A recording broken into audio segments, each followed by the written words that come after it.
Good evening, everyone. Welcome to the Natrona County Planning and Zoning Commission meeting for May 12th, 2026. First order of business is the Pledge of Allegiance.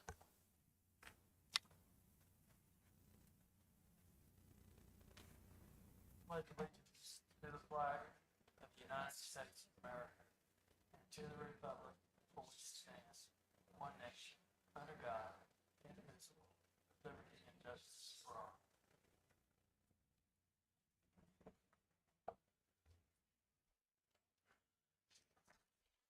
So we started at 5:30 p.m. I'd like to have introductions. My name is Hal Hutchinson. I'm the chairman. To my far left is Chad McNutt. He's the vice chairman. To my immediate left is Ray Schulte, commissioner. And to my right is Ken White, also commissioner. And I understand we're not expecting Mr. Christopherson this afternoon.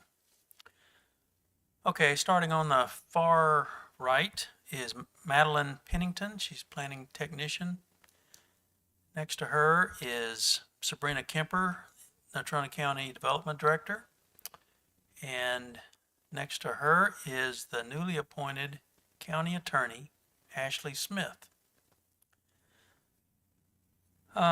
So some housekeeping information to get us started here.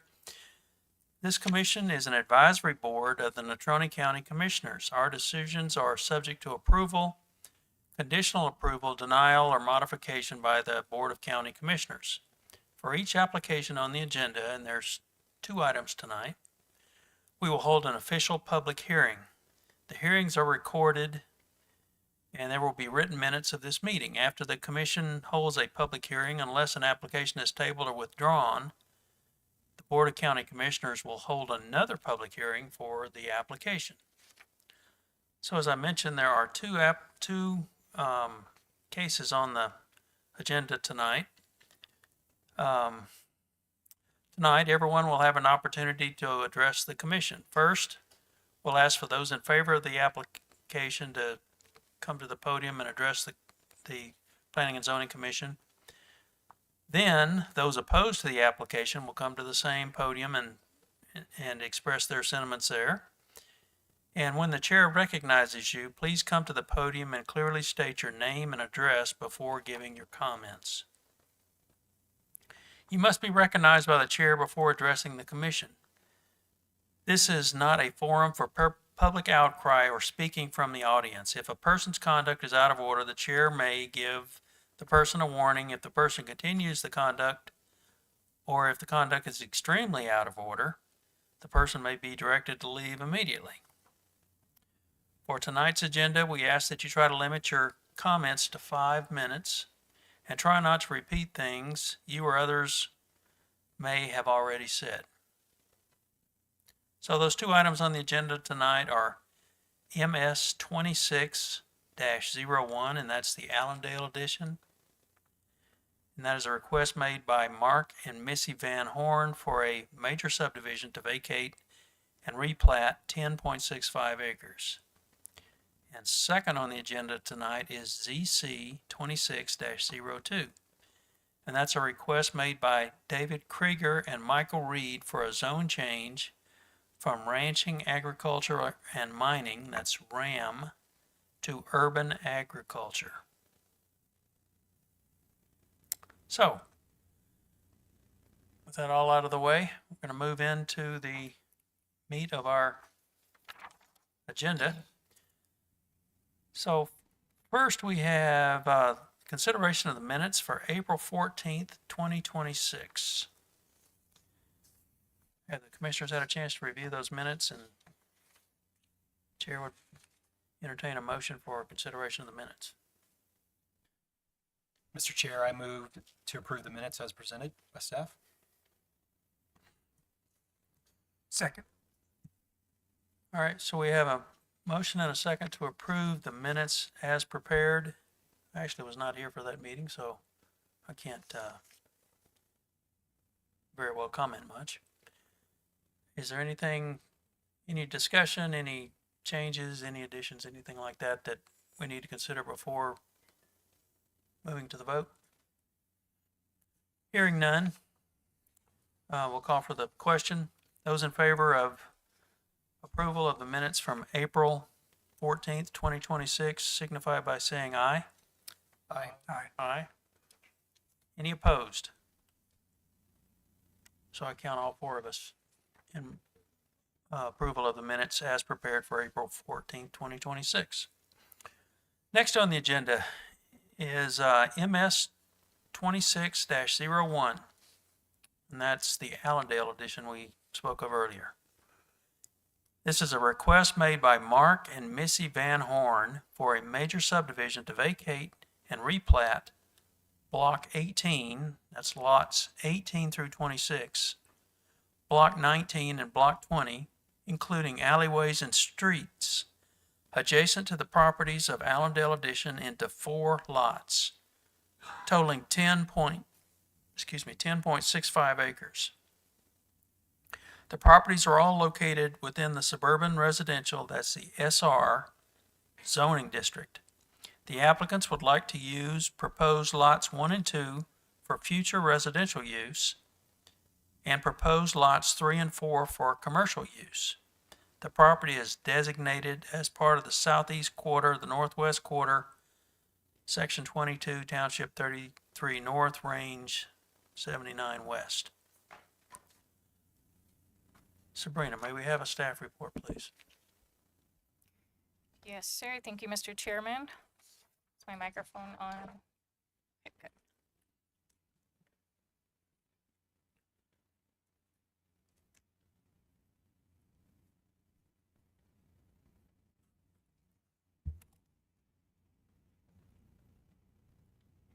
Thank you, Mr. Chairman and Commissioners.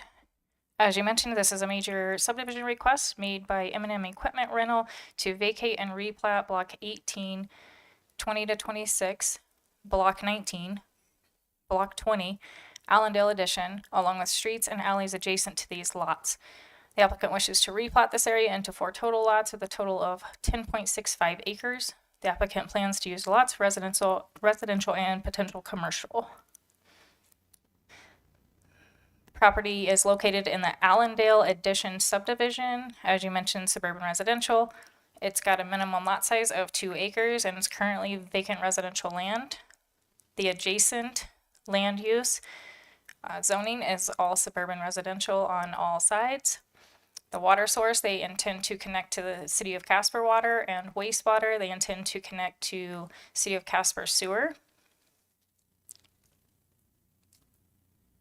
I know this isn't a great slide, but since this was one of our plats, we just added it on there.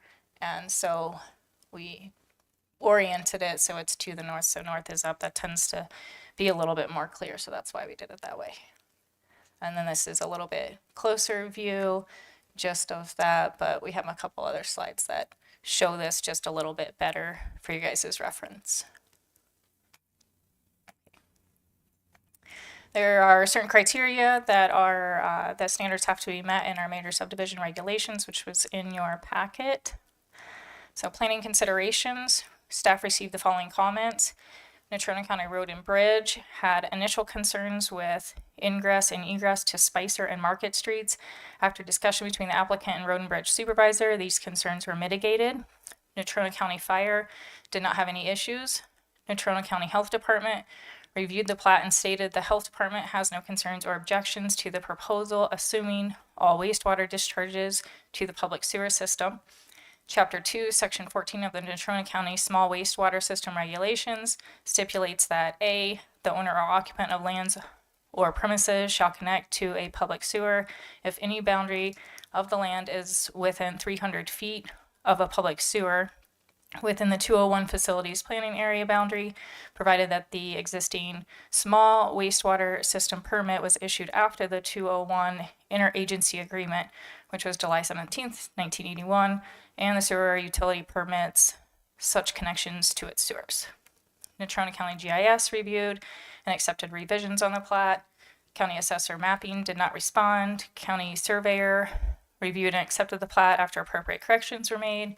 Natrona County Records Department reviewed and discussed using Spicer versus 30th on the plat. This was corrected via an affidavit, and as this was a previous error on a plat and easement documentation, and Natrona County Conservation District did not comment.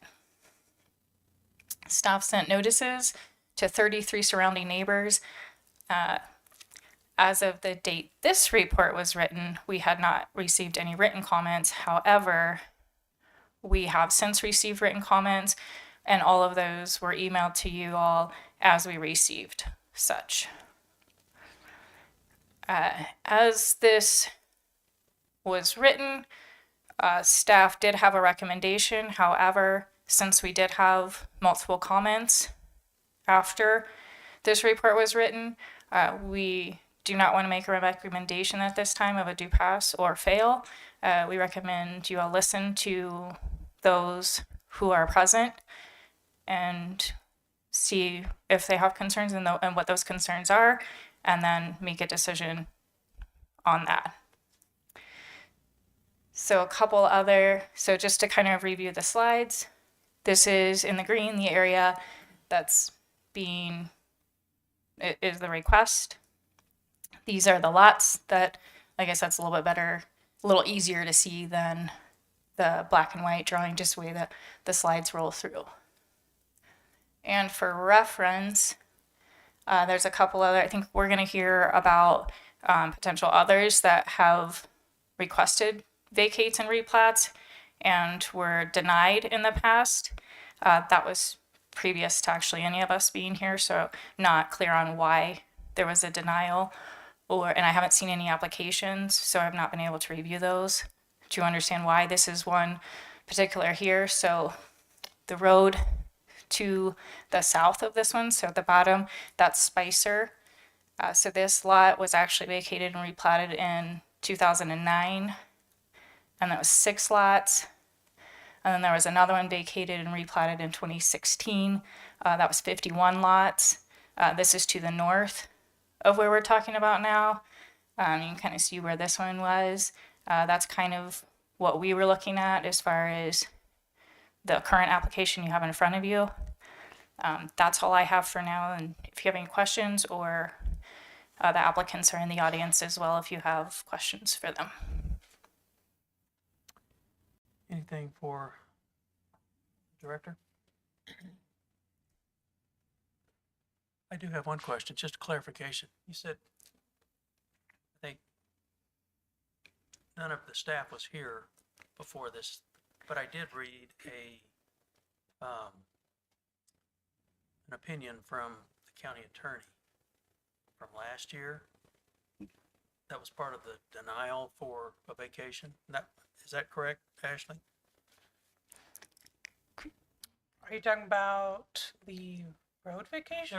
There was a For an alley, it was, so, Mr. Chairman, that was for an alley vacation, and on that map, it was showing the entire alleyway, which we cannot approve because other property owners own down there. It has to be just where those property owners own. From what I recall, there was some question about a 1921 plat that was never recorded, and therefore you could not, and I'm paraphrasing what I believe I read from you, Miss County Attorney, you couldn't vacate something that was never. Yeah, so there was a question as far as so on the plat, there's several alleys and roadways, right? So they're platted roads that were and alleys that were never actually built in this situation. There was a question of whether those were actually ever dedicated to public. I have looked through the plats, I have looked through the records. There was never an official dedication to the county to turn those to a public right-of-ways. So the Right. plat was So- approved, but the roads were not dedicated. Correct, because in the plat, you can't really see it, but there's usually there's a paragraph, right? And nowhere in there does it say it dedicates it to the public for public right-of-ways. And so we had received an application to vacate the roads or the alleys there in Allendale subdivision, but since they're not public right-of-ways, we cannot vacate something that we have no authority to vacate. Because basically road vacation just changes it from a public right of way to a private. And so because of that, that's why that road or the alleyway vacation was denied from our standpoint, because they're considered private. I have no jurisdiction over them. Okay. Thank you for the that clarification. help? Yeah, Yes, okay. yes, much better. Thank you. All right, so anything else for the planning director?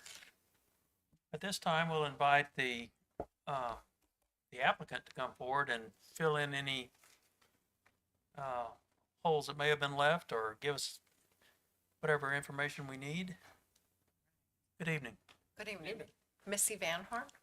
Mark Van Horn, we live at 8160 East Bull Run, Evansville, Wyoming, 82636. And we appreciate the time to address you folks. She's got a little deal here. We purchased the property in January 2025 and respectfully request approval to vacate and replat the existing 46 lots on the north side of the property into 4 large parcels. This was platted and for development back in 1921. They intended on putting homes on each lot. That would have been 80 homes with all streets developed. Our intention is not to increase density or create additional impact on the surrounding neighborhood. Rather, this request is intended to reduce potential impact and allow for more practical, organized, and responsible use of the property. Under the current regulations, the existing lot configuration creates limitations for appropriate building placement. Considering the lots, consolidating the lots into larger parcels will allow for improved home placement, better land organization, and more functional long-term use of the property. The previous landowners planned on doing the same thing, but had some unforeseen circumstances following the passing of her husband. We purchased the property with the understanding and intention on doing the same thing that they had planned on doing.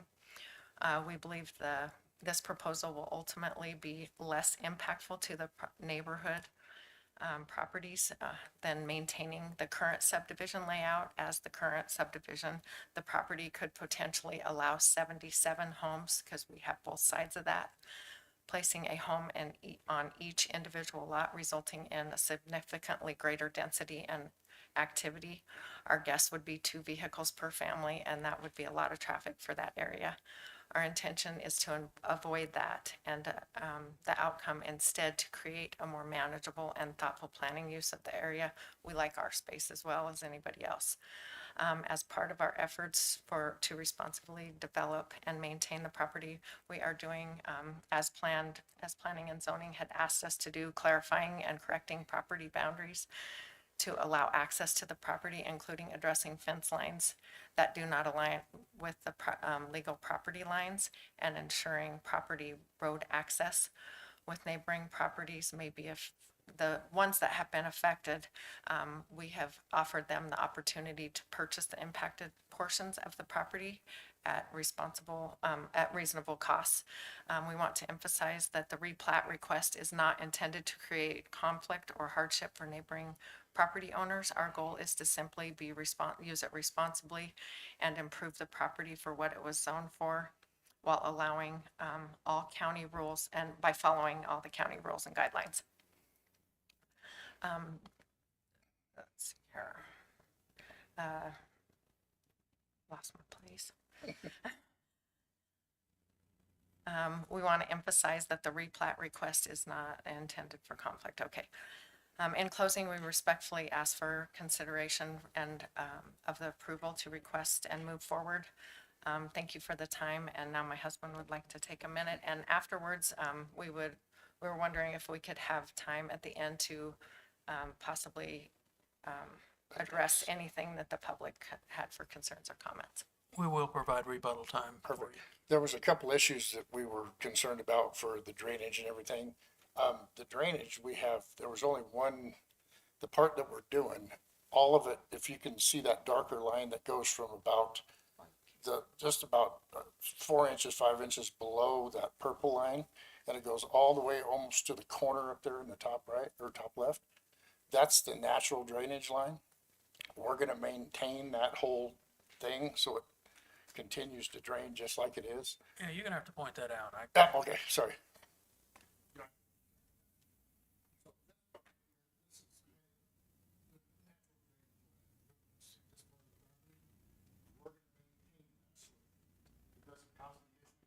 There was, this gentleman lives here, he has, he's built a berm around his property, and we have actually went in there and tilted it this way, so we put a bigger berm there, so none of our water will ever come on this. Requested us to make it taller, and then put some more dirt here, and we did that. He called somebody with the erosion control or whatever, they called us up. I had those right there, so we could bid enough, right? And other than that, you know, we're gonna fence it in, put trees up there, you know, we'll make it pretty. We're not gonna try to cause anybody heartache. We just got a dream and wanna see if we can get it done. So there was a picture that accompanied one of the letters that we received, and it showed a pipe, and then it showed water backed up. I assume it was in that berm area you're talking about. So, the gentleman that lives here, his house is over, shops are over, he has a ditch right there. So if you were to go up to the property, we actually have pictures of it. Our land was always higher than what his was here. So he has a drain somewhere in here. And I don't know where it drains to, but he actually had this pile more dirt dug around there, so we've never blocked his drain. Because he Well- can't drain uphill. Oh, thank you. The erosion lady had also mentioned that if he has a drain there draining out, there's no easement. That wouldn't have been a legal drain. We never seen Yeah. a drain whatsoever. We would have to take work on 2.5 feet or two, just to get his water out of there, we have to knock his burn. Because he's actually managed to burn this off, so water doesn't come out of it. I don't know what it's supposed to drain to anything, but if you were to look at shops, there's a 12 or 15-inch difference between the shops, the house, and the bottom of the land, which is right here. So I don't know where it drains to, but we would literally have to drop the elevation of our property to accommodate his water. So I don't know, and that's been like that forever. We didn't do that. The only dirt we put here was over here, and he requested us to put more up here. It's like, it's making the situation worse. So potentially he's gonna go underwater if we get big Well, enough. he's been like that for as long as he's on the property. Yeah. We didn't do none of that. Yeah. So- Interesting. So I mean, if he needs to elevate his property to get it to drain away from his house, that would be, ooh, wow. that wouldn't happen. I don't know how the contractors were able to do that property. Yeah, because you need to go out and visually see it. It's like Okay. a fishbowl. But anyway, thank you for your time. Yes, thank you. We'll see you. what happens.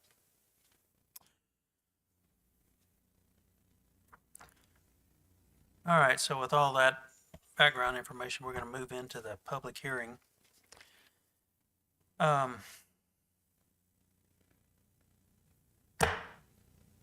So this is to open the public hearing for consideration of MS 26-01, that's the Allendale edition.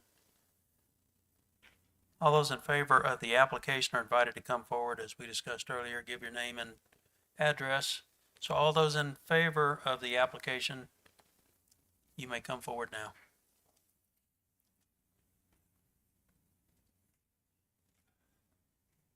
I would like to say, sorry about that, Mark Van Horn again. I would like to say something about that. There's a bunch of our friends and family that live up there. And we chose not to have them come here because we don't want them singled out, because we don't want a bunch of hate up there. And so we requested, one of them showed up anyway, but we don't want everybody hating the people that are for it, against it, or, we just don't want that going on. So that probably is just gonna be the other side. Thank you. Anyone else in the audience wishing to speak in favor of the application? You may come forward. Anyone else wishing to speak in favor of the application? Seeing no one. All those opposed to the application, you may now come forward and again state your name and address.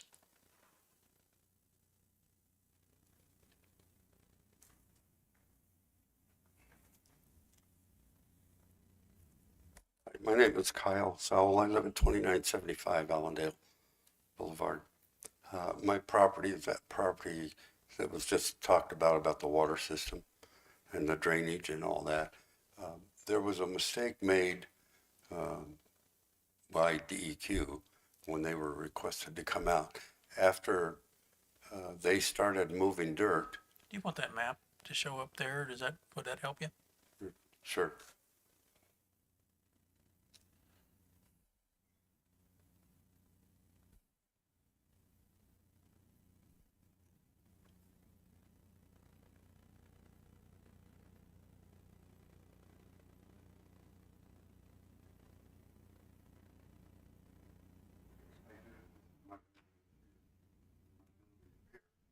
When they started moving dirt around here, they elevated this by close to 4 feet higher than it was before. There's a natural drainage way that comes all the way from, I think, from the Gallows Pond, underground, all the way down. And you can see this white is evidence of that water. But when they blocked this off, I thought it was in the spring, and I thought it was from the ground thawing. And DEQ came out and said, no, it could be that. But they burned this thinking that was going to solve it. Well, that wasn't the problem at all. It was all the underground problem. They were told about that. This pipe was put in there by the last, I think, whoever built this home, and the natural water comes down this drainage way, and you can see that it goes out to the southwest. It's blocked here somewhere where all this was elevated. And so there's times, and you saw those pictures that I sent, where this whole area here is full of water. And I never had water there before, and I moved into there in 2011. I purchased it in 2017, because there was never any water until then.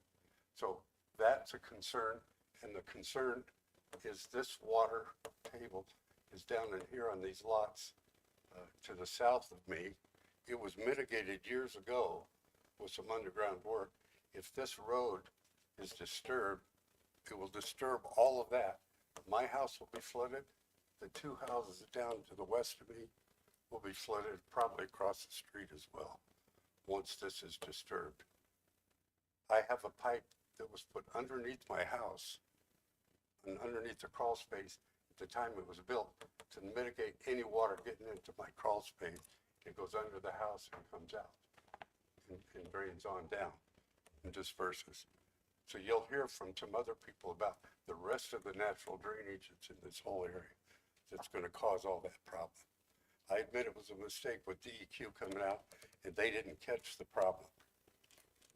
And they were told, Van Horns were told about this problem and asked to mitigate it, and they haven't done anything about it since. And every time it rains or snows, it drains and it fills up the parking lot by my building. The other concern is if that, what's called Spicer Street, is built to county standards, it will disrupt that water right there, and that will cause another problem down into there. The rest of it, I think that you can read what I wrote in the letter that I submitted. Okay. I didn't catch your last name. Sowell, Sowell. Any questions for Mr. Sowell? I do have a quick question, Mr. Sal. So is it, so the standing water that you're seeing, is it, so it's just after a rain or snow melt, is that right? It's not coming up from the ground, like really shallow groundwater? Most of the time, it's natural drainage that comes all the way down from, I think, somewhere near between me and where the Gallows Pond is. And when it rains or snows, it drains into there. It drains into there, so it's draining onto your property. Yeah, you can see that picture. It practically fills up one whole section of that lot. Okay, and then you have a drain underneath your property that's, Under the house, it Under- keeps it from filling up my crawl space. okay. Okay, That was done at the time they built that house. okay, and that's draining, standing water in and around your house? Anything that's underground, yes. Okay, okay. Okay, And I'm just trying to there's understand. times where that flows pretty good underneath there. Okay, and it's draining out into the houses that are to the west? It drains out into the rest of my lot. I have behind my house, between my house and the buildings, and then on out. It disperses out. It doesn't reach any of those homes, I don't think. Okay. Thank you. Anyone else in the audience wishing to speak in opposition to the application, would you come forward? Alden Young, 1180 Huckleberry Lane. I'm directly north of the proposed plotting and rezoning.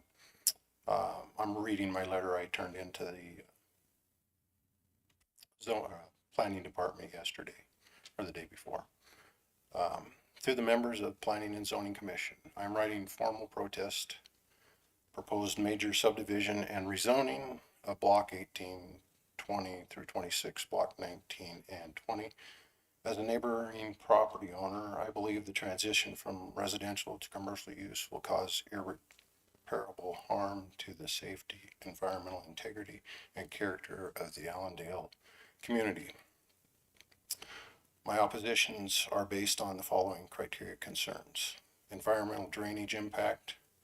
Allendale addition already suffers from inadequate storm drainage infrastructure. Approximately 75% of the proposed replat sits on a natural drainage draw that directs surface water across my property towards Huckleberry Lane. Converting this area to commercial use will increase the impermeable surface, leading to severe erosion and flooding. The current proposal lacks required best management practices, BMPs, or mitigation plan to ensure EPA surface water regulations compliance. Number two, infrastructure and right-of-way of RO right-of-way preservation. The current plat indicates a north-south alleyway across along the section line 22. This ROA is essential for fire protection, utility easement access, and future infrastructure growth. I strongly urge the Commission to reject any proposal that assumes or vacates this northern segment, as it preserves a vital use for public safety and neighborhood access. Number three, wildlife habitat displacement. The proposed fencing and commercial development will obstruct established migratory corridors and destroy habitat for the local wildlife. This disruption removes the primary element of the quiet, quaint environment that defines our residential neighborhood. Nuisance, lighting, and pollution. A commercial storage facility necessitates 24-hour high-intensity security, lighting, and video surveillance. This creates significant light pollution and degrades from the serene nighttime environmental of our homes. Furthermore, the 24-hour nature of such a business invites unmonitored traffic, potential criminal activity into a otherwise private residential area. Negative impacts to property values. Introduction to a high turnover commercial operation into a residential pocket creates a permanent encumbrance on neighborhood homes. This rezoning will decrease localized property values and deter preferred clientele who seek out Allendale for its residential privacy. For these reasons stated above, I respectfully request that the Planning and Zoning Commission deny the request for vacation and replatting and rezoning of these parcels. Thank you for your time and consideration of these concerns. Any questions or comments?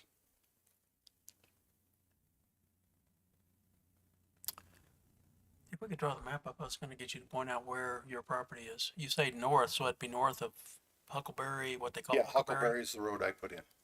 Okay, so you're, I'm right there. okay, I faced my house to the south for the view.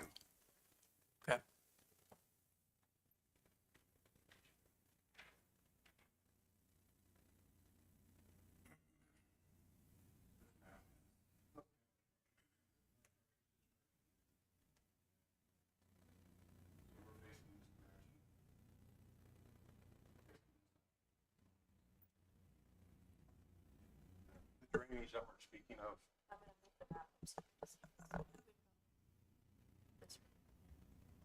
Okay. So the drainage, when I built the road, I put in a culvert to manage the natural flow down the draw. And, if this is all developed into storage units or paved, there's gotta be some kind of infrastructure to manage that Increase in volume, other than the natural lay of the land and whatnot. So you're in that newer, tan shade house. Copper and brown up Yeah. here on the top. Yeah, okay. I follow you now. Any other questions? Thank you. Thank you. And commissioners, just as it indicates here, this lot was also vacated and replatted. So this was also part of the Allendale subdivision. That they kind of did the same thing that these guys are trying to do. What was the, Correct. that was 2016? Okay. And before, I'm sorry, it was, I can't remember what you said. It was like 90, 80 lots or something like that, or It was 51 lots. 51 lots. Okay. So the current request is 80 lots, correct? The current request that we're talking about today is they're combining 46 lots. 46. And so okay. then the property just to the north, that they combined 50 lots. Oh, okay. All right. So we're still on folks that are opposed to the Allendale addition. Is there anyone else in the audience?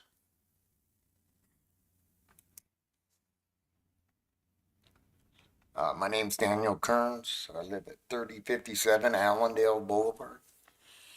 I'm not really sure what all they're planning to do, but the commercial end of it, I'm not sure. I'm real thrilled about seeing a storage unit being put in there. It doesn't really affect me as far as your water and all that goes, but I just see I've lived there for 31 years. It's been a nice, quiet neighborhood, and I can see that changing with just a variety of people coming and going from a storage facility. And I don't know, we waited a while for McKinley to get run through there, and our street's pretty quiet. And it's been real quiet. I just hate to see it get turned around the other way. And that's my biggest concern more than anything. Because, yeah, I live up the street on Allendale a ways away from the actual project, but I do believe it affects the whole street all in all. But that's all I have to say. I just don't really want to see it happen. Cool. Thank you.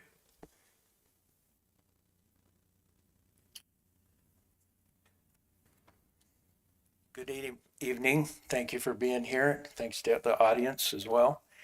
I am Bernie Studer. I live at 2951 Allendale Boulevard, and I also represent my mother. She's at 2965 Allendale, and by power of attorney, that's how I represent, but I don't think I'll be bringing that up. But my parents lived there since 1975, and there's been a lot of changes in the area. My opposition is based on the soil conditions. Do not send somebody out there right now and evaluate the soil. It's dry, even though we had some rain and snow in the last week or so. It's dry, it's easy to walk on, but it's primarily clay, and it's difficult to navigate on foot. Mr. Young's road, it appears that he did a very good job on getting the base solid and proper. The easement, I believe that's Spicer that everybody's talking about. That is soft. When it gets wet, it's horrible. It does have a base of rock. The rock that's on there personally, I think should be outlawed. I call it flyaway stone because it's really light, but it makes a good road bed. And you just have to, any road, you have to pay attention to the conditions and adjust accordingly. About 4 years ago, we had at least 3 snowfalls this tall. in Allendale. And I had to hand shovel a lot of it. The last one melted rapidly, and fortunately, I have the water controlled to go to the existing infrastructure to remove the water. As far as the infrastructure goes, it doesn't seem to be any major problems, but I strongly suggest to get the proper rock base and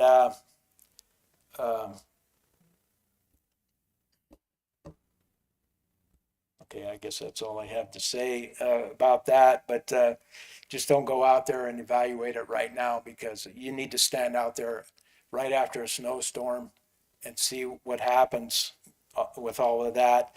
I question the need for a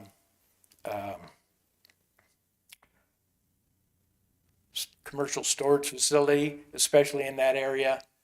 It's more of a neighborhood type place, and I know there's a lot around. There's some close by Allendale, close by my house. There's a lot of large ones on the west side of town. I just question the need of that. And to just make a rezoning just for one single purpose that may or may not be feasible in the future, or even of benefit to Casper or Natrona County, is highly questionable. Thanks. Any questions for Mr. Studer? Studer? Just a quick one, Mr. Studer. So I just want to make sure I understand. Your primary concern is the soil. It's clay. It's not good to develop. Is that different from the surrounding lots in your estimation? In my estimation, it's all where the construction has already begun up there, where Mr. Van Horn has already started last year or whatever. That's all clay. I'm not a scientist in that matter, in that regard, but it's very nasty when it gets wet, and that water drainage. We're due for those next 3 5-foot snowfalls. Maybe it's 10 years, maybe it's 100 years. Who knows? But as far as the lots around that property that they want to replat, is it also pretty clay? Pretty strong clay? As far as I understand, as far as I know. Okay. And there's already been some water damage, or some damage to the water drainage. I didn't see it myself. I just heard about it, and it's right between Mr. Souls' property and where the construction's already begun. And there's a natural spring up there that's been there, but when right now it's just a trickle. But when we have the snows or heavy rain or whatever, it comes gushing right down through. Now that's not going to be the fault of Mr. Van Horn, but he needs to take that into consideration. But it's a nasty water that connects. The county's got 2 drainage catch basins at the road. That seems to hold, but it's pretty nasty. Okay. Thank you. Thank you. Anyone else in the audience wishing to speak in opposition to the application? You can come forward now.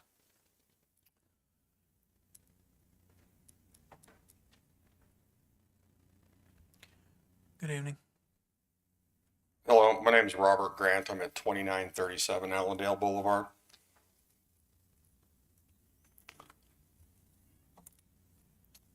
I'll have to skip through a bunch of this. Everybody covered a bunch of the issues that I had. Most of my issues were with being zoned to be commercial for the storage units and the crime rate that comes with that, and the light flooding. So that's already been talked about. The standard subdivision appears to be compatible with the surrounding area and not detrimental to the future of the development of the area currently. And if it's rezoned as commercial or platted and then commercial, it would put the fate of the neighborhood into one person or one company's development of that area. And so it's just not compatible with the current view of what it was originally platted for, even though it wasn't recorded. Am I correct when I heard county attorney say that it was not platted or wasn't recorded? Ashley, you're being addressed here. I'm sorry. So the question is, So that plat from the 1920s was not recorded?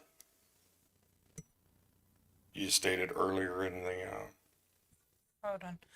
The plat was recorded, but there was no dedication. no dedication. Yes, so there's language.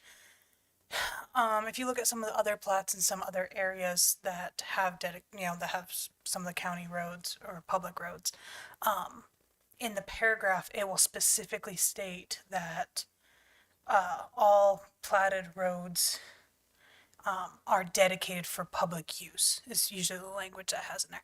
There is nothing in there that mentions the roads are dedicated to public at all. Okay, And because and sometimes when there's plats, if they don't have that provision in the plat itself, sometimes it's filed later as a separate dedication, but we don't have any documentation of showing that that ever occurred. So we have no actual filed dedication of the roads.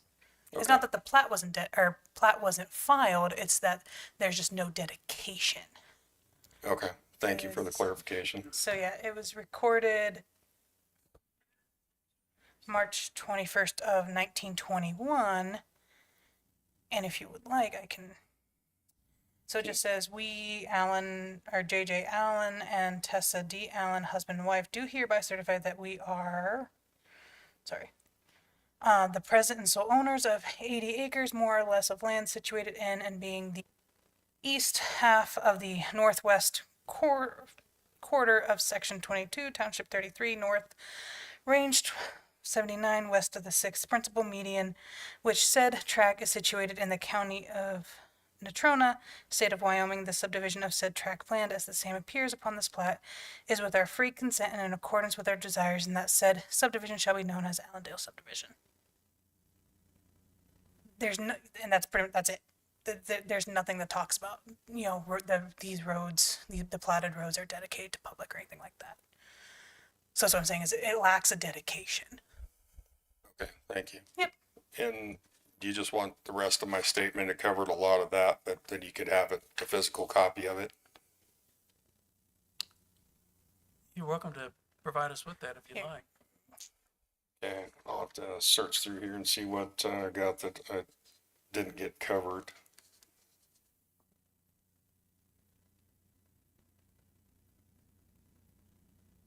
So that's a mute point there.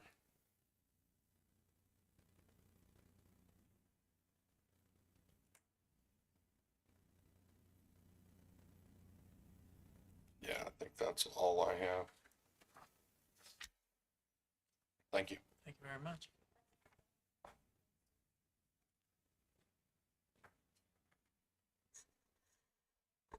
Mr. Chair, I just have a question, question for Ashley. So the issue about the dedication or lack of dedication, that covers all of Allendale. It's not just this. It's all of the Allendale subdivision, so not just this section that we're talking about. It's the whole subdivision, the whole platted subdivision. Okay, so None of this ever talks about any dedication in there. And like I said, I asked records. We kind of went through records to see if we could find a separate dedication, because sometimes there's a document that's a separate dedication for roads. And we've never been able to find anything. And I've looked at this for several months now. okay. So the fact that this has been done before in 2016 and then 2011, where you've had areas vacated and then replatted. I know none of us are around when that happened, but so obviously it's been done, so there's precedent for it to occur. Is there anything that we can hang our hat on, or something that we can say, other than precedent, that why it was done previously, I guess, if the roads weren't dedicated? And Sabrina and I have looked at how they did the replats for the like especially that parcel that's to the north, right? Because that was a big, flag for us. We're like, well, it's been done before. How can we, and basically what the process that we're doing right now is the same way that they did it there in 2016, where again, it was replatted. And it went through a public hearing like this, possibly, or maybe we don't know. I don't know if that matters or not, but at least having the public get their say, given how murky this is. Mr. Chairman, Mr. Vice Chair, we assume that was the case, but we can't really find anything on either one of those. So I really don't know. Could we put the CEPI's plat up there while we're on the talking about right of ways? I've got a question about that.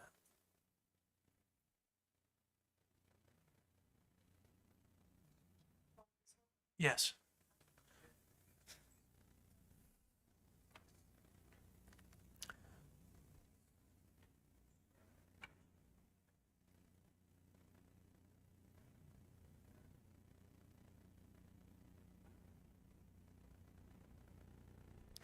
And commissioners, one of the things that Sabrina and I was talking about too, while they're pulling that stuff up, is this is the preliminary plat, right? So we're also gonna have to get a final plat. And so one of the things, like some of these questions like drainage and stuff like that, those are things that we're looking for direction on you guys, on what you guys want us to require. And we can, drainage, we can have a drainage study done, we can basically say, hey, you gotta get a drainage study, and we have to put some kind of drainage on the final plat and stuff like that. So keep that in mind too. Sabrina and I are kind of taking notes as people are talking to see what we can do and what we might want to add to that final plat. But my question with the plat here is, I notice a 20-foot right-of-way public alley. I notice 50-foot right-of-way Spicer Street, which is what is an east-west street, 60-foot right-of-way Melrose Street, and then on the north end is that Huckleberry. So if those roads were never dedicated, how are they dedicated here with them being outside the subdivision?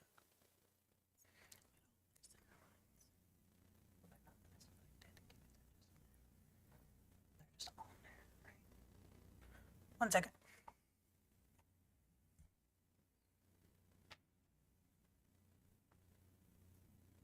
So you gotta remember, like, so it's on the plat. They're platted. They're not dedicated. It's a term of art. Is the best way I can say it. They're all private roads. Yes, they're private. Exactly. Because in order to be a public road to where like you and I can drive down it, it has to be dedicated to public. So these roads are going to be private, They're technically private right now but how do you know? Just because because they they're were never platted. dedicated? Because So they're it's just- platted but not dedicated. So it's just assumed that they're private then? Because Because that it's not dedication, public. Yeah. because that dedication didn't show up on Mhm. 100 years ago or something. And there's never been a dedication since.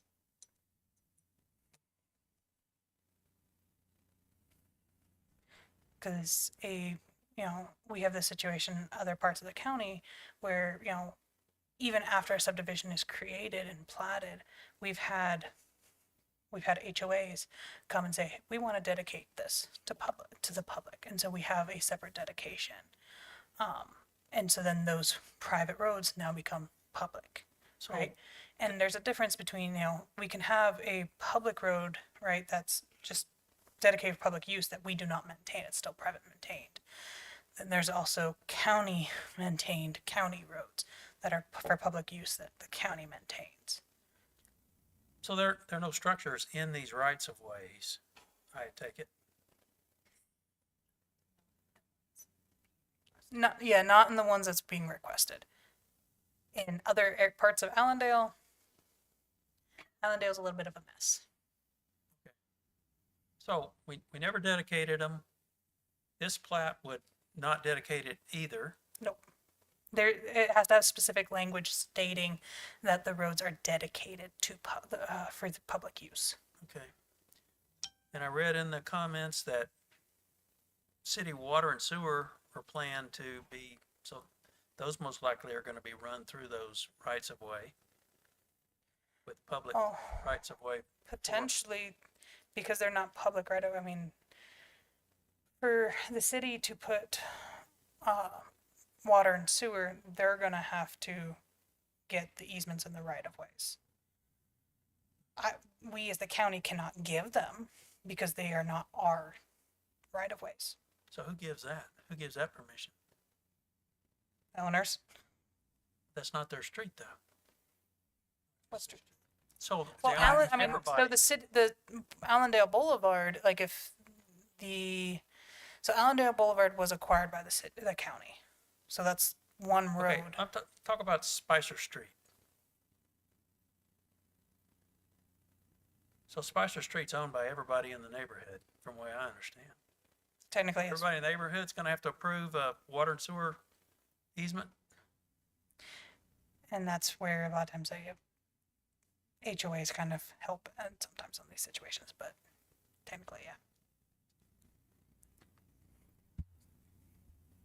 I say the city of Casper is the one's gonna have to try to figure out that kind of Now, mess. that's another question. What happened, why, the city of Casper, I'm assuming, being contiguous with the city, they've been asked if they wanted to annex this, and I guess if they got water and sewer, that'd be another opportunity for the city to annex this area. I know Heard from them? we have been in conversations with the city about Allendale. The city has no desire to annex this area. Okay. As we've done projects and as we've kind of tried to clean stuff up, we've tried to get them to annex it, and they just have no desire to. Okay. All right, any other discussion at this time? Question on that then. So the city's water and sewer, they're only saying they've got the possibility of connection close by. So it would be incumbent upon the landowner to have to figure out how to get to it and connect, as opposed to the city trying to get to them. Correct. Would that be correct? Yeah, if an owner out here wants city water, they have to figure out how they're going to get from their location to basically the city shut-off, wherever that is, the city line. So that means they'd have to acquire easement from the other owners Mhm. to possibly go down Yeah. the road. And we've had that issue in other areas of the county, but yeah, that's You just how have it that works. other. Okay. And please correct me if I'm, sorry, Hal, we got Well, finish your, okay. So my thought I see you up there. is there's been, because I asked this question of Sabrina and she sent me the information, that in suburban residential, there's the listing of things that you can or can't do within that zone. And I believe that commercial is a conditional use permit in suburban residential. Is that correct? So it depends on what commercial use, because some things that we might consider commercial are permitted and some are not. And I think the one in specific being storage units, I believe it showed it allowed for that under a conditional use permit. Is that what you recall? So at the time that we started the whole process, yes. Obviously our regs had changed, but because they had already kind of started this process, we already knew that this project was in the pipeline. Their grandfather did. So it would be allowed. Can I just ask a clarification? So I looked, before coming here, I looked at this as well. And so you're saying the conditional use permit, the allowing, commercial storage, that was recently changed in our update? Okay. That is correct. Okay, so it is a permitted use, so we wouldn't have to go through any sort of public hearing or anything if they wanted to put the commercial storage unit in. Correct. Or did you say that didn't apply because this was grandfathered in prior to that? No. Right, we wouldn't, Yeah, sorry. We're going back, yeah, no, our Commissioner McNutt has it correct. If we were to start a new project right now, like someone came in similar, that hadn't started the process before the changes, then it would have to go to public hearing and everything. But because they started the process before the changes, right, and we kind of knew that it was in the pipeline, and we had already kind of started the process going. I'm not He's grandfathered. following the timeline. So they filed this way back in 2022? We didn't. No, we didn't change the regs in 22. We just changed the regs December. That was a change in the December regs. Yes. So it didn't create being allowed commercial for storage was not It Prior was to. it was allowed prior. prior to, and this process started. Correct. Okay, thank you. That clarifies. Mr. Studer, I believe you had a question about something. May I question Mr. Grant? Yeah. Mr. Grant is a little too modest. A few years ago, he was the statistician for the crime for Casper Police Department. What would you call that? Can you Sir, please come can to you the please microphone? come to the microphone? Oh, I'm sorry. It's I just- thought everybody could hear. it's online and they have to be able to pick it up. So Oh, that's why. you didn't tell me that. My question, Robert, is, can you address any crime problems that pertaining directly to, commercial storage facilities in Casper? And perhaps any trends that happened, and I know it's been a while since you've been there, but any national trends or statewide trends? Yeah, there are national trends in increase of crime surrounding storage unit facilities within the storage units and as well as properties around storage units. Yes. Are these, how do you rate, did you rate them from severity, like 1 to 10 or something like that? I did not. That wasn't policy of the police department? No. Oh, I'm just curious, so what was the most serious that you can remember? Methamphetamine labs inside storage units. Very good, thank you. Okay, folks, we are still in the public hearing segment of this case. Anyone else in the audience wishing to speak in opposition to the application, you may come forward.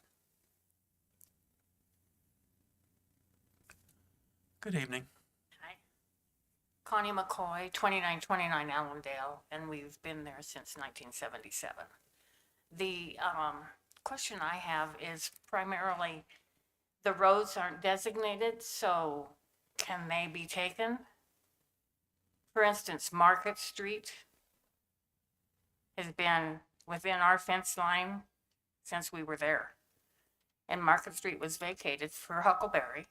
And now it's just that little piece of Market Street that extends from Allendale up to the fence line. Are you gonna let people drive in there? Cut through our property?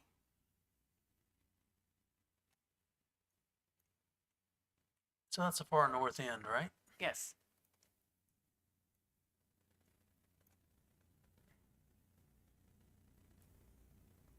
If it's not designated, I don't think that they should be allowed to be in our yard, opening our fence gate, etc.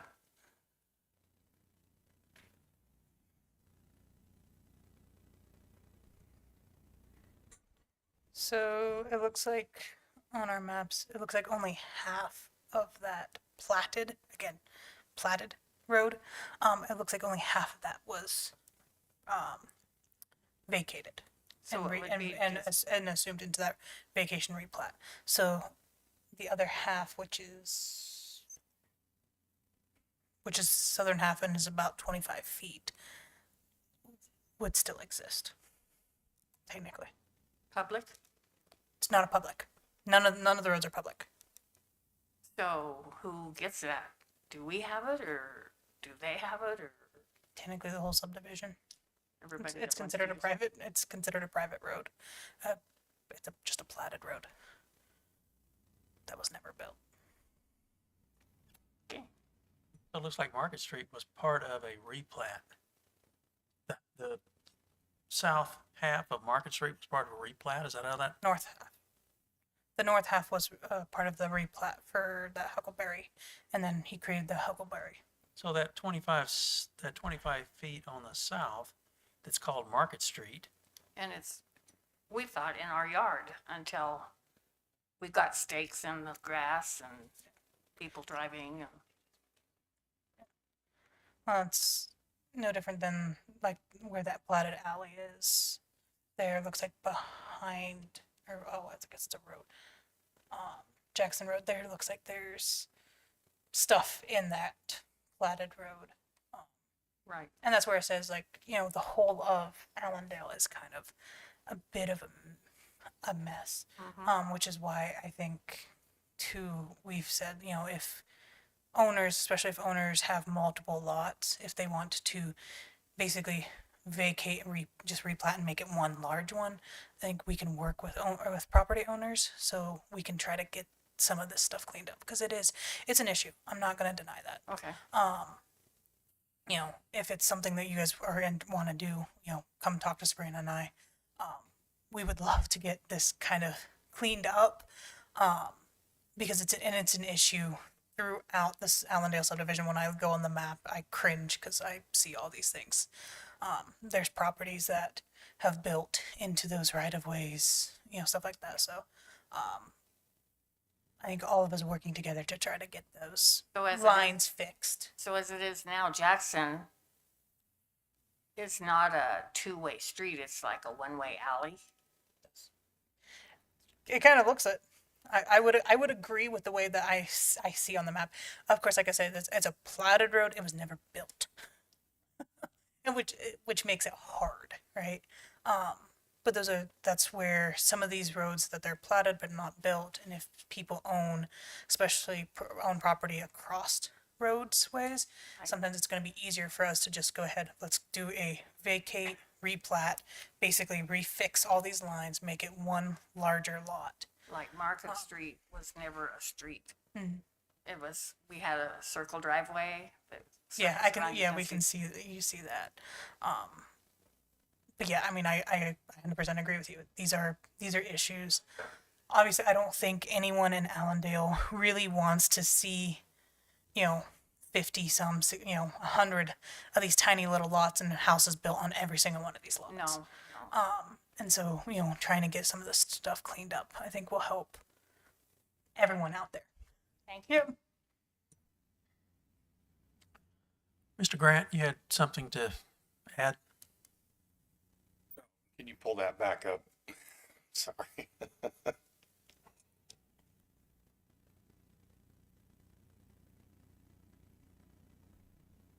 Yeah, that one right there.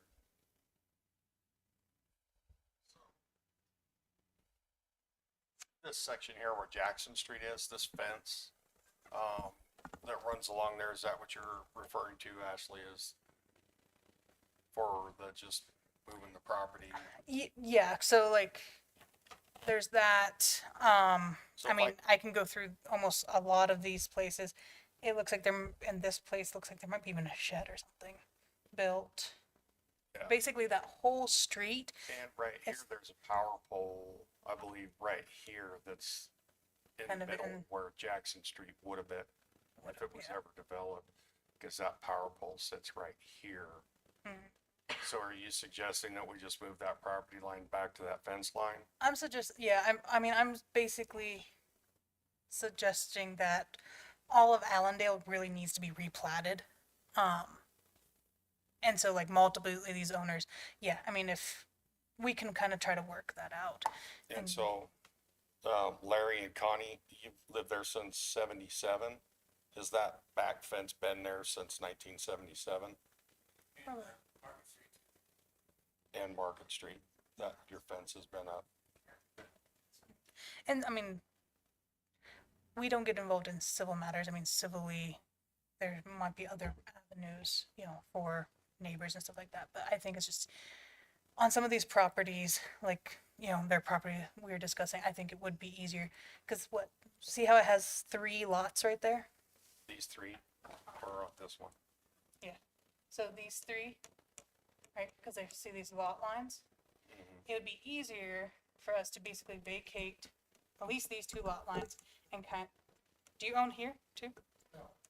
No. No. No. Who the person who owns this? That's Larry and Connie McCoy. Do you guys own this here too? Get the other map.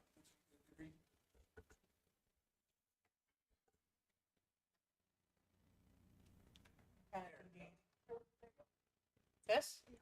No. Go back up. No. One more.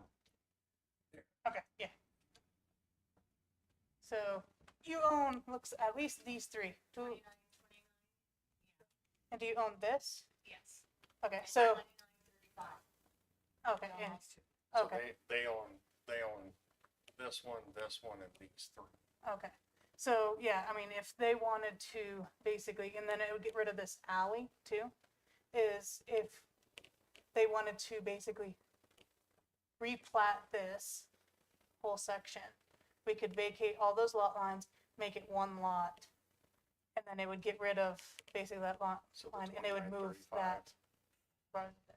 address as well, the Yeah. 2935 and Yeah, the whatever, yeah, 2937 whatever, for yeah. the front, everybody's I front mean, whatever yard. that they own. So what about the backyard? So this shows that the property line's right here, but the fence runs right here down a little over, and it's not directly north and south, but, so what about that section of property that everybody's been on since at least 1977? So part of this is a big problem, and we need to work with each individual owner going from the south to the north because there's some issues in there. But if we could talk to you guys about how we could do that and we can fix some problems. And we can do something to where, like, if all of you guys in that, we'll say that block, if you all got together, right, and came to us, we could all kind of do it almost as one kind of process to replat that whole section and move those lines for you guys. Yeah. Moving the front alley and And we've done that in other areas in the county. We just had one. what about the backyard fence? Yeah, that's what I'm saying is, if we can get that whole block there, the 29, 35, 37, 47, 51, looks like 61 and 65, like all those properties come together, then we can get that line moved. Okay. Well, thank you for your time. Okay, again, we're still in a public hearing. Anyone else in the audience wishing to speak in opposition, you may come forward. Good evening. Stephanie Keeney, 3002 Allendale. Opposition, I don't think is, I mean, all of us are opposed to it, that's no question, but part of it is, Mr. Van Horn was talking about being neighborly and this, that, and the other. And the problem is that he didn't, when he approaches people, he was not very nice. It was, I'm going to do this and I'm going to do that and to hell with you and sorry. But we are a tight-knit neighborhood. I mean, we do block parties and we do things and our kids run amok and they play and my question is on Market Street, let's just say it's 25 feet, am I correct? On Market Street. That's what the map shows. So how are we gonna get heavy equipment to build stuff down 25 feet of road? Regular Without, lane on the highway is 12 feet wide, so.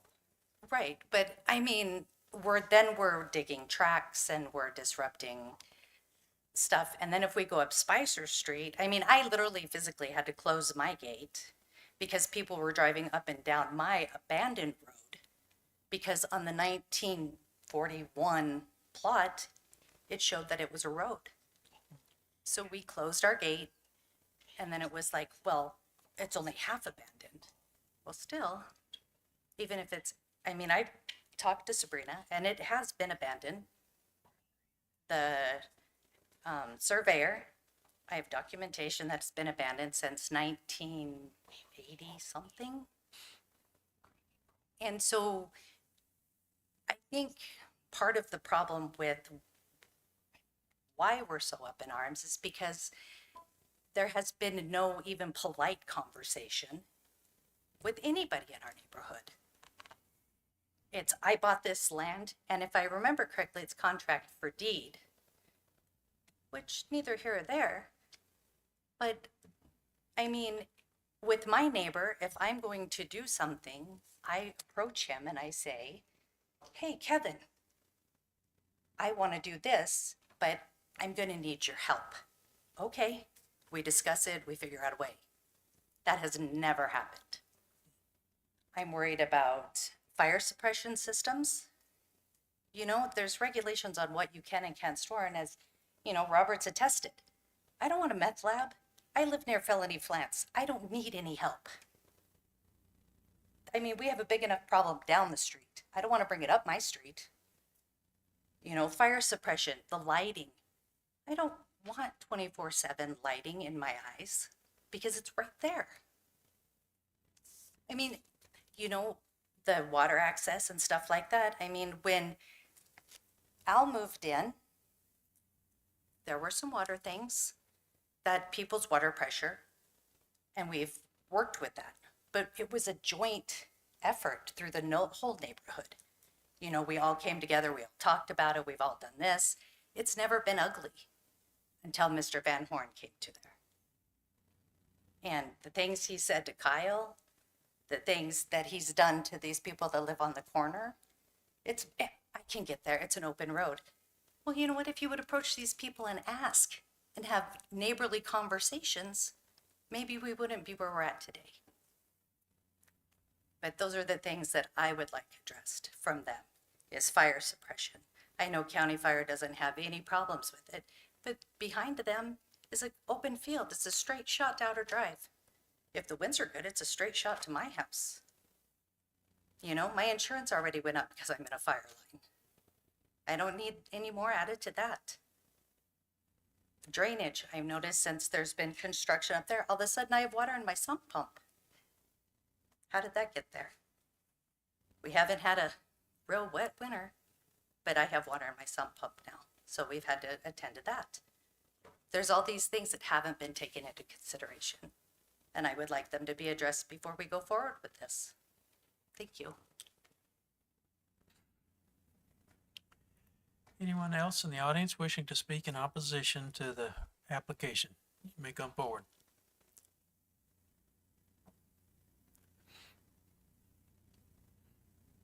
Anyone else in the audience wishing to speak in opposition to the Allendale addition? One last time, anyone else?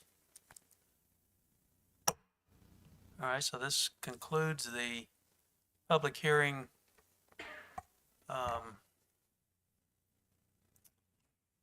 phase, I guess, of the application. We promised the applicant a chance for rebuttal. Would the Van Horns like to come forward and help us out with what we might need to know? Mark Van Horn, Missy Van Horn. Van Horn. So to address some of these issues, as far as the theft and the crime rate, we're gonna have secured gates. We're gonna have screening on the people that do this. We're not just gonna open it up and let, there's gonna be cameras, there's gonna be. We're not doing the zoning. Yeah, and we're not doing a zoning thing. We're just doing a storage units. As far as the underground drainage and stuff, this has been going on for years. It's never been, nobody's ever done anything about it. I haven't seen any water on our property. I don't know where they're getting all that from. I wish Ken would have made it Yeah. here tonight because underneath his house, there's a creek that goes down below, underneath there. I don't know where she lives, but she said there's water in her house now. We haven't even, No, I think it was, who? Oh, yeah. it was that. Yeah, sorry, but we didn't do that. I mean, I don't know how that happened. We have barely moved any dirt and all we're doing is flattening out the land. We're not We're digging kinda- holes, we're not doing anything. But I did want to show you something on this, and then, Mr. Grant.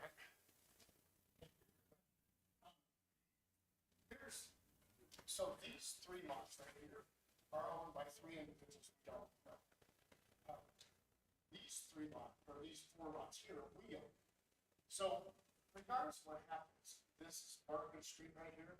This would be the access. If we develop this land and put a house on every lot here, this will be one of the entrances we have to have in order to do this.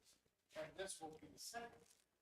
If we do our storage units, this will be the only access that we use. We'll put a gate across here, put it up there. This will be the only entrance to it. We, myself, my wife, and our daughter, would use this entrance to get to our houses. Other than that, nothing will change. But regardless of what we do, the county has told us, if we do this, we have to make access to all these lots. So they said that you can't use just the valley for access. Correct me if I'm wrong. You have to have a facial access. This is facial access. This was supposed to be a street. I'm sorry to everybody back then put that fence lines where they put it, but you can see how far that is over half the street. So here's the county lot right here. So if the county ever wants access to that lot, they can literally demand that street be vacated, and it's gonna be 60 feet wide. You see what I'm saying? Because they own that lot. We're just asking everybody to replat this one, good. But what's going on is. Since it's a civil matter, It's always been a road, a private road, but somebody has overstepped their boundaries, just like right here. And so whoever gets this property that we bought, whoever has to deal with this, because the county's gonna make us make access to these lots, because you can't have alley access. So that's another thing. As far as Kyle, he said he knew that there was drainage there. You need to go do yourselves a favor and drive up to that lot and look at what we can. We have done nothing to interfere with Kyle's drainage whatsoever. They can say all that, whatever they're saying, we have done nothing to disturb it. As far as me being rude to people, I've talked to 3 people. I've talked to him, I've never been rude to him.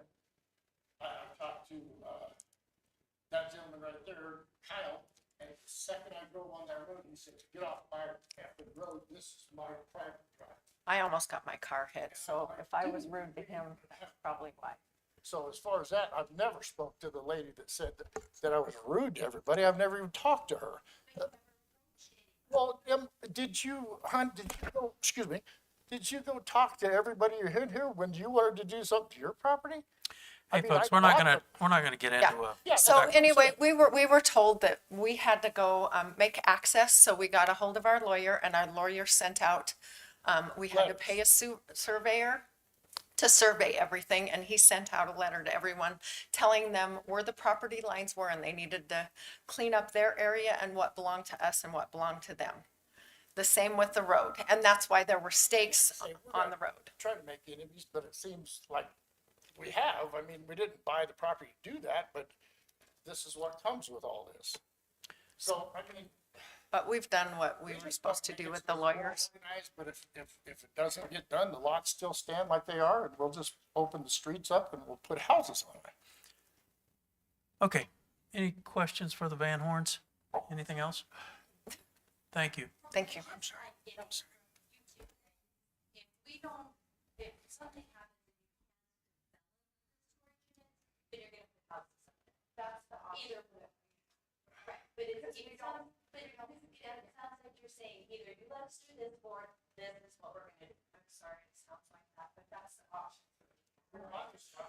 Okay, folks, we'll let you guys talk about this after the meeting. So we got a bunch of folks here wanting to get out of here.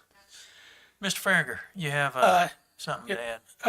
Bill Farringer, Civil Engineering Professionals, 6080 Enterprise Drive here in Casper. I just wanted to address a few things that have been brought up here. Yeah, when we were doing our survey out here, the fence lines all around this whole area here. Just so everyone understands, you are the engineer for the Van Horns. I did the survey. I did the boundary survey. We haven't done any engineering work for them yet.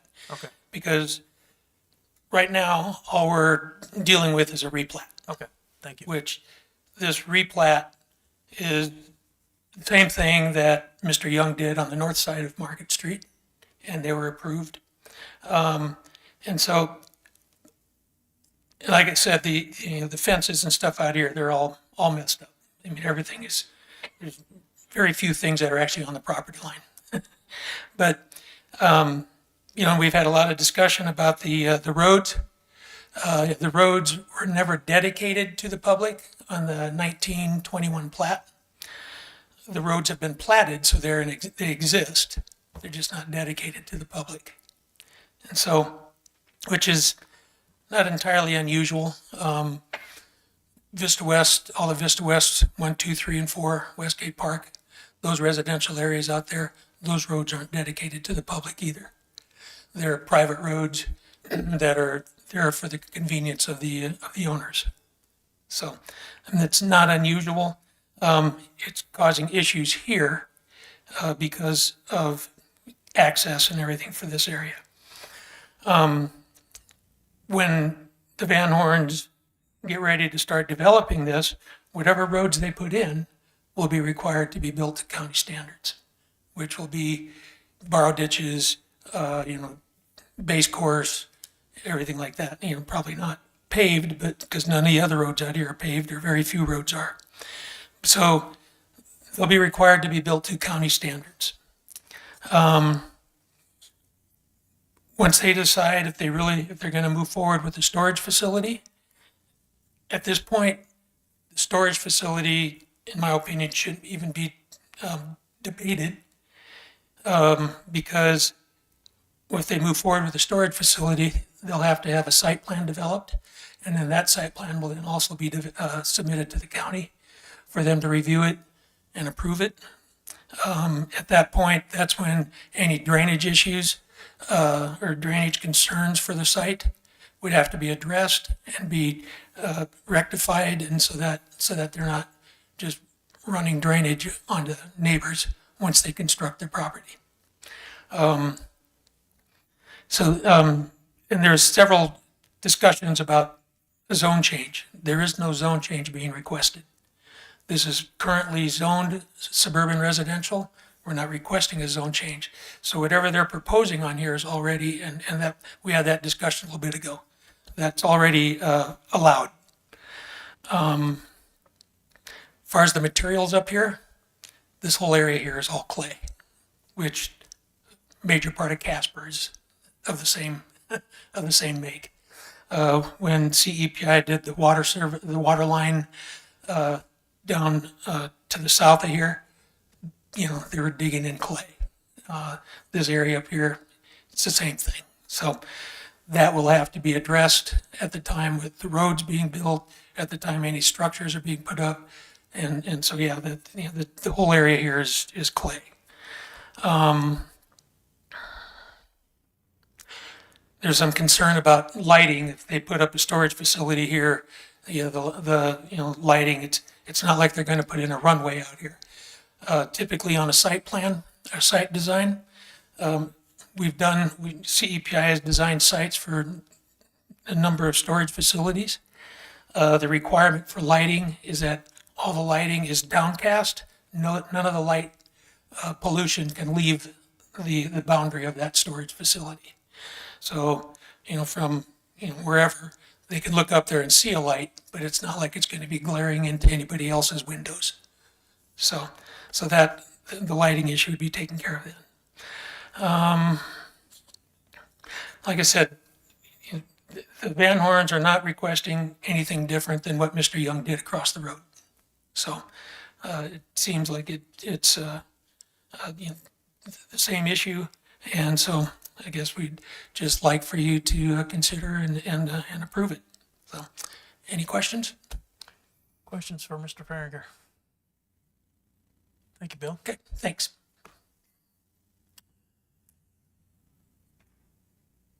All right. Any questions from the commission? I do want to touch on what Mr. Farringer brought back up. So just to be clear, I still want to be clear on this commercial issue. It's zoned for commercial now. Mr. Chairman and Commissioners, for certain uses, yes. And the use in question is one of those. Yes. So like Mr. Farringer said, there's actually no change in the zone. They've got the ability, if they own all the lots, they can just put it across the lots as they're now, without the replat. Correct. As it sits right now, the lots can be 50% coverage. So each lot could have whatever 50% of that lot is So not for building. probably economically feasible, but it could technically be done. Yes.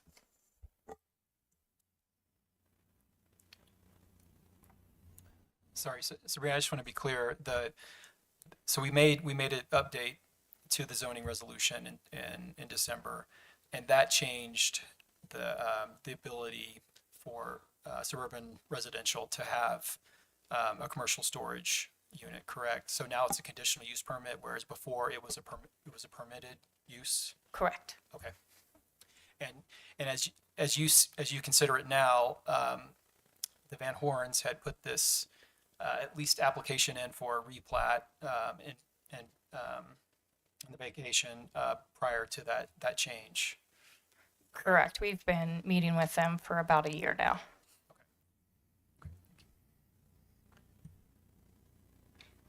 Any other discussion? Okay, Chair would entertain a motion for approval, denial, tabling. Mr. Chair, I think, given everything we've heard, and the fact that there's still some confusion or uncertainty around the alleyways and roadways, and the fact that they were never dedicated, I kind of feel like we ought to take at least another month and do some research and figure out what this would look like, and figure out that the fact that there's precedent in 2016 and then 2011, this has been done. Why were those decisions made? I just think we need to maybe think through this. I know this has already been going on for a year, and I'm sorry for the Van Horns going through this, but I think it's just now come here to us, and I think it wouldn't hurt to table this issue and to do a little bit more work on it.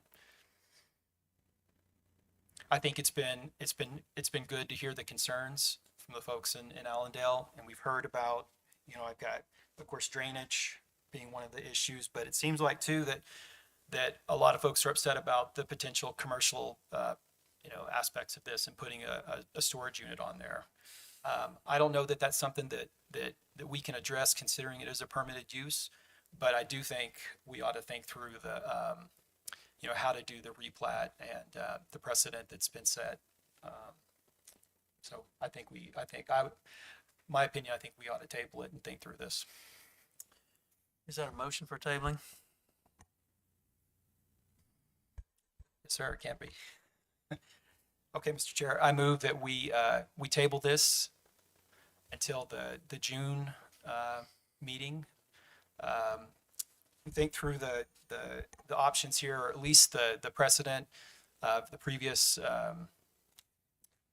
replats, vacations, if that's the right term, vacations, sounds funny. And we addressed this at the June meeting.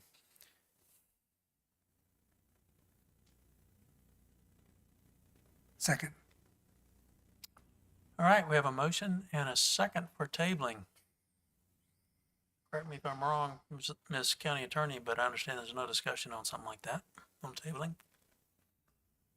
I mean, you can discuss.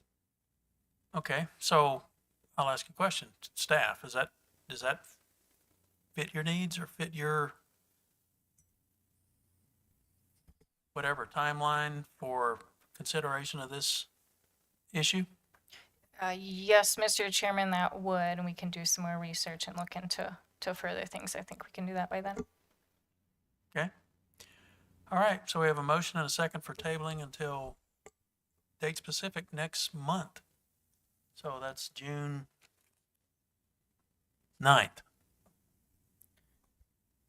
Need to Okay. vote. So, Need to vote. yeah.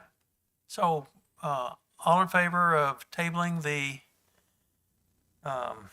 Allendale edition MS 26-01 until June 9th, 2026, signify by saying aye. Aye. Aye. Aye. Any opposed?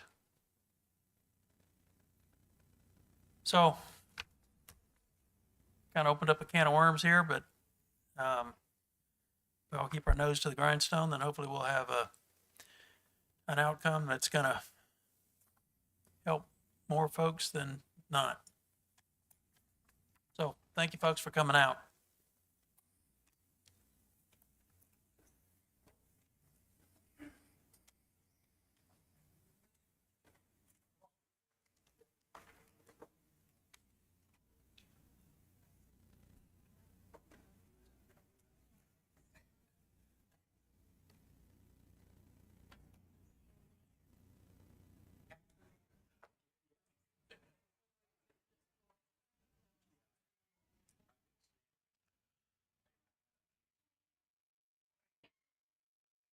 So we've been at it for over an hour and a half. Do you guys want to take a break, or do you want to just plow through and get it finished?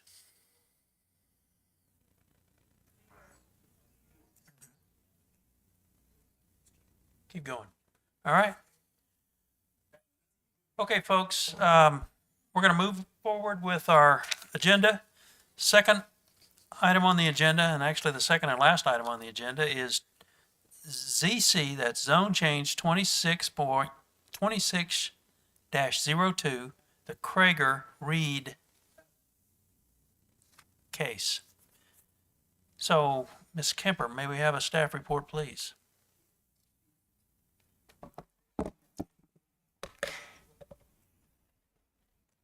Thank you, Mr. Chairman. As you mentioned, this is case ZC 26-02. Excuse me. Sir.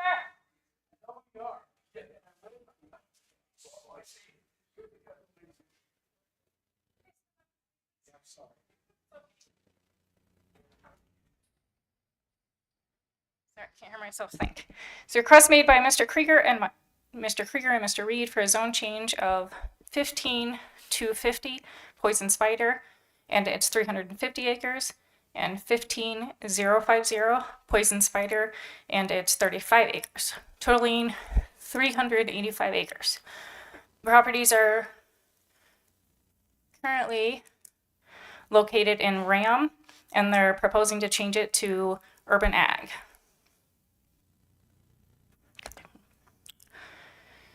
The surrounding properties are zoned ranching, agriculture, and mining, also RAM, which has a minimum of 35 acres. The existing land use is agriculture and residential. The water source is poison spider water, and the wastewater is septic. According to our 2022 zoning resolution, there are zoning map amendment criteria for approval, which is in your packet. For planning considerations, staff received the following comments. Natrona County Road and Bridge reviewed and found no issues with the zone change once access to the properties was confirmed. So you can see on here, they didn't originally see that there was access to the 350 acres off of Poison Spider. There's access to a house on the 350 acres off of this Mystic Moon that you can see on the slide. Natrona County Fire reviewed and found no issues with the zone change once access was confirmed as well. County GIS reviewed and found no issues with the zone change, and the assessor mapping reviewed and found no issues as well. Staff sent notice to 10 surrounding neighbors, and at the time of this report, we had received no written comments or public comments. Since that time, we did receive one letter in opposition that was forwarded to you all. I believe it was last week. Ooh, we're not there yet. So this is RAM. You can see where UA is down in the bottom corner. There is also UA Urban Ag to the east. So Casper is to the east or to the right of the screen. There is more UA that way. There is also about 1.5 miles away, again, to the right of the screen on Poison Spider, there is a 20-acre area that's zoned, I believe it's suburban residential. Like I said, it's only 20 acres. It's essentially a spot zone. I don't know how long it's been that way, but it appears it was zoned that way because of the lot size that each of those lots are. I was asked previously, is this a spot zone? Because we all know spot zoning is not something commissioners like. We do not have a definition of spot zone as far as an acreage is concerned. So we felt with this being a total of 385 acres, it probably didn't constitute a spot zone. That's just our opinion. You guys might have a different opinion. It's just kind of what, and we were going by because of other places in this area that have less acreage in a particular zone. And we found it to be in compliance and recommend a do pass. And the applicants are here if you have any questions, and I'm happy to take questions. Questions for Ms. Kemper? Sabrina, I know you forwarded us the, you said there was a letter of dissent. Can you remind, I don't know if you have that on hand. I don't remember what the nature of the letter was or what was it?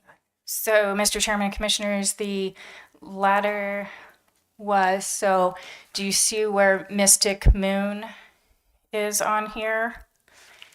Kind of towards the right of the screen. It was the property owner up there who, it seemed like per the letter, they thought that the access to the rest of the property was going to be off of this Mystic Moon. That is not the intention of the applicant. They have told us there is a house right here on kind of the corner of Poison Spider and Mystic Moon.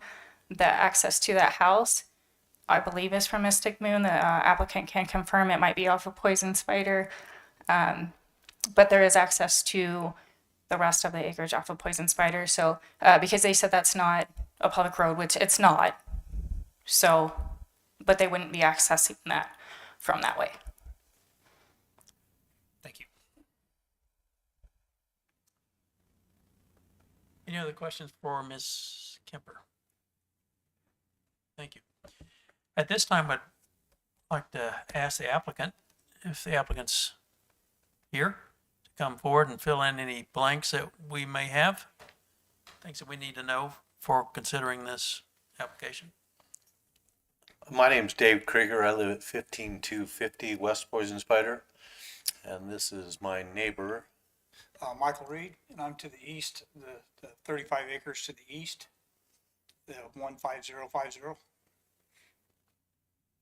I guess the only concern, it sounds like, is access, and there's actually access right there from just a little past Mystic Moon. the old poison spider highway runs clear through my property, and that is the access that, that it would be used if anybody puts a house up there. Yes, correct. And it goes in right there and goes all the way through that property. They wouldn't be using Mystic Moon for any, no more than what I use to haul hay out right now, probably, so.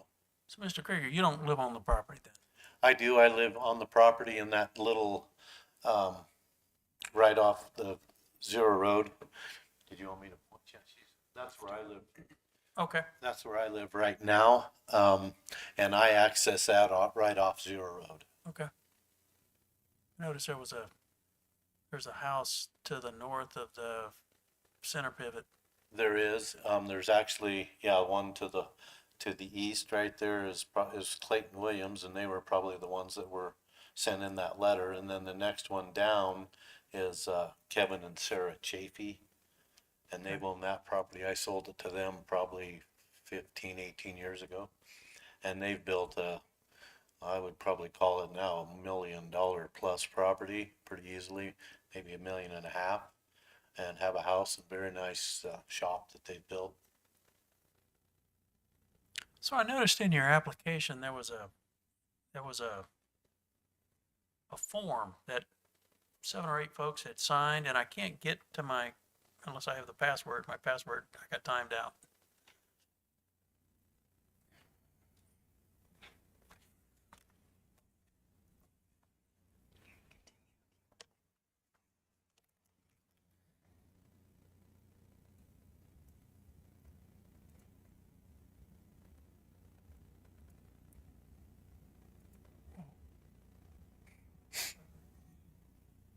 Was that what it was? I'm not sure what it was. Yeah. So, what is that? That is just a form that I was given to by Sabrina, and I just went around to all the neighbors around on that side of the highway, and which is everybody on Mystic Moon, and then of course Mike Reed, and then I went across the highway and got some of the neighbors across there just to sign it, just telling them what I was planning on doing. Oh, okay. And at that time, I also, Clayton and his wife, they both signed it. And they were just concerned back then, they didn't want to see a bunch of houses out there and have me subdivided, which I have no intentions of doing. So this is basically a tool to go around and tell folks what you're planning to do, and Either say, not asking them to approve anything. You're just making them aware of what's happening. correct. Okay. And I don't know if Mike did the same. Did you do the same thing? I did not, no, because you were doing it, so I didn't. Okay. Questions for these gentlemen? Just to be clear, so what's your purpose of the new zoning to go to urban ag? The purpose of my rezoning is I've been there basically 65 years all my life, and I leased it from the bank in the late 70s, and I purchased it from the bank in 1984. It's been in our family since 1919, and I'm getting pretty close to semi-retiring, I guess. And I have a guy right now that is wanting to buy that property and continue farming it, and probably have me do the farming for him for a couple of years till he gets his feet wet, knows what to do.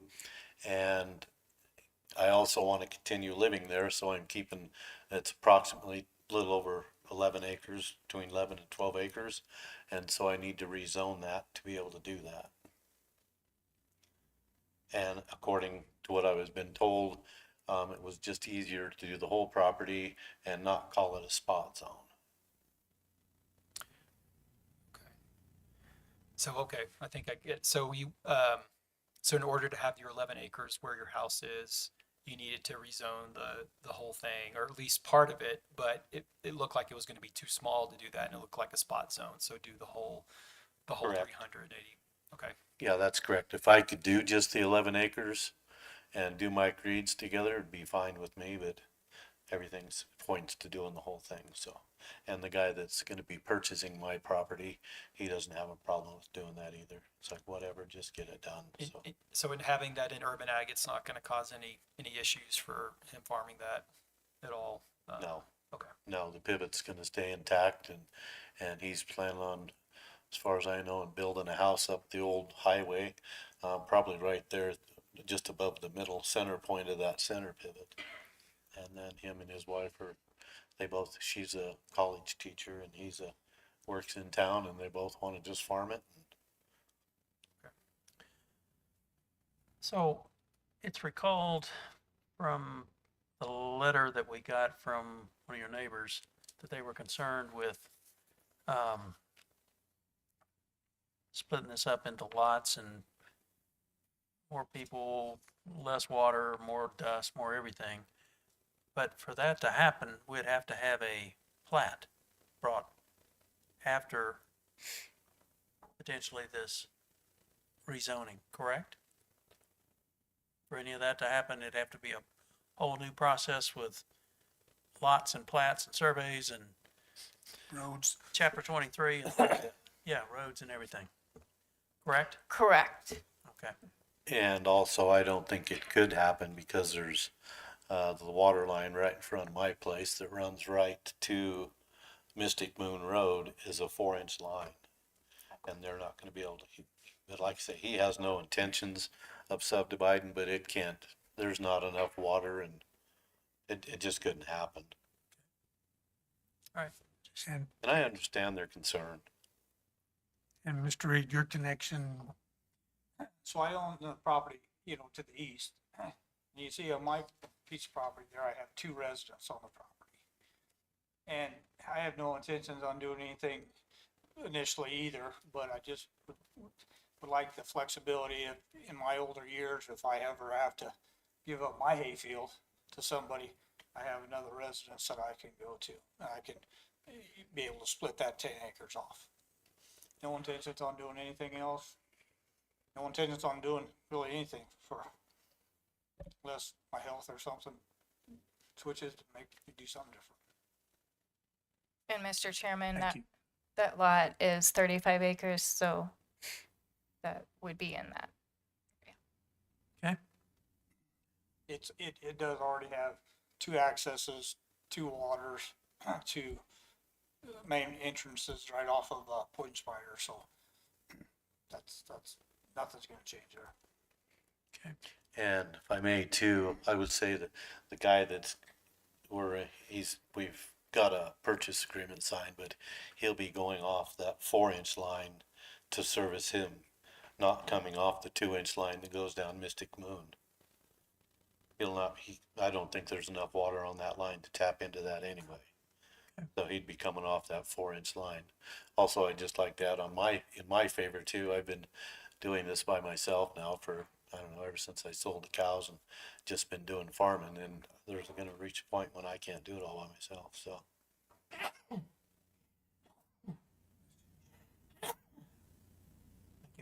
So just curious, how far does that 4-inch line run down Poison Spider? Is this the end of it? It ends right there at Mystic Moon Road, Okay. on Zero Road Mystic Moon. Okay.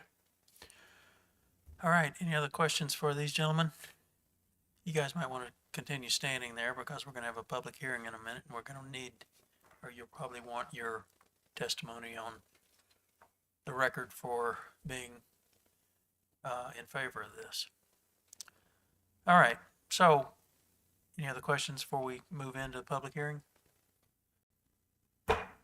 All right, so this is to open the public hearing for consideration of ZC 26-02. That's the Krieger Reed zoning change application. Anyone in the audience wishing to speak in favor of the application? That would be you guys. So, for the record, you might give your name and address again. My name is Dave Krieger and I live at 15250 West Poison Spider, and I've been living there since about quite a while. My name is Michael Reed, and I own the property at 15050 Poison Spider, and we bought it in 2012 and developed the rest of it. Thank you. Now we're retired. Sorry. All right. And we're both in favor, just for the record. All right, anyone else in the audience wishing to speak in favor of the application? You can come forward. Would you like to speak in favor? I'll speak for her. She wants it to happen. Okay. All right. Thank you, gentlemen. Thank you. Thank you for your time. All right, one last time. Anyone wishing to speak in favor? Anyone in the audience wishing to speak opposed to the application, would you come forward? Anyone wishing to speak in opposition? Anyone in opposition? Seeing none, this is to close the public hearing for ZC 26-02. Discussion among Planning and Zoning Commission.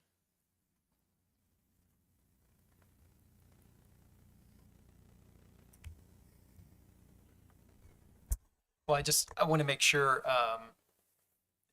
as Sabrina brought it up, that I want to make sure that we've satisfied ourselves that this is not a spot zone.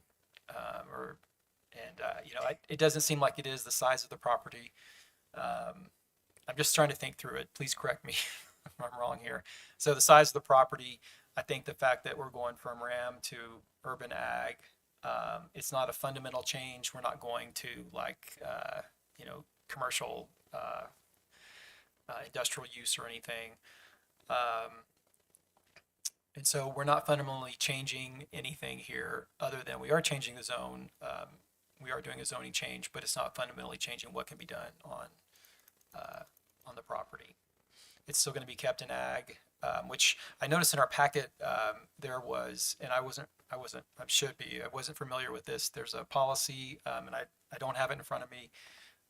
It was something related to ag and keeping the county, parts of the county in ag. And so to me, this seems like a nice thing to have. You have the urban residential so he can split off his house, but still keep the lion's share for farming since he's retiring. So it seems like this is a good use of urban agriculture in my book. So for those things combined, it seems like this is beneficial for the county and not necessarily just a spot zone. So correct me if I'm wrong or if.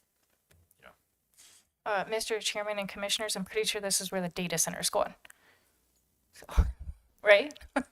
We'll see that in the paper tomorrow. I'm just Joking, kidding. I hope. Totally kidding. I know nothing about that. Totally kidding. So I had to make you guys laugh. So you're correct. Been a long night. Got you all. Definitely got me because okay. All right, with that springboard, we'll ask for a motion. Chair would entertain a motion for how we consider ZC 26-02. Mr. Chairman, considering all relevant factors, including but not limited to those set forth in the 2022 subdivision regulation of Natrona County, find that the zone change meets the general standards required. On that basis, I move to approve ZC 26-02 with a due pass recommendation to the Board of County Commissioners with all staff findings of fact incorporated by reference. I second. All right, we have a motion and a second for approval. Any further discussion? Okay, we're going to call the question. All those in favor of ZC-26-02, the Krager Reed zone change application, signify by saying aye. Aye. Aye. Any opposed?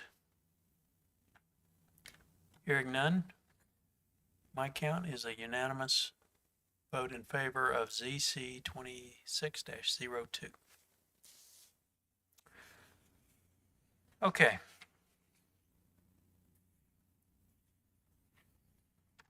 Next on the agenda is communications. Anything for us? Anything? That's all, folks. That's it? Public comment. Would you folks like to share anything with us that we haven't heard already? You're welcome. Thank you very much for coming out tonight. All right. Anything else? Chair would entertain a motion for adjournment. 7:30 PM. I move to adjourn the meeting. Sure. Second. Motion and a second for adjournment. All in favor signify by saying aye. Aye. Aye. Aye. Meeting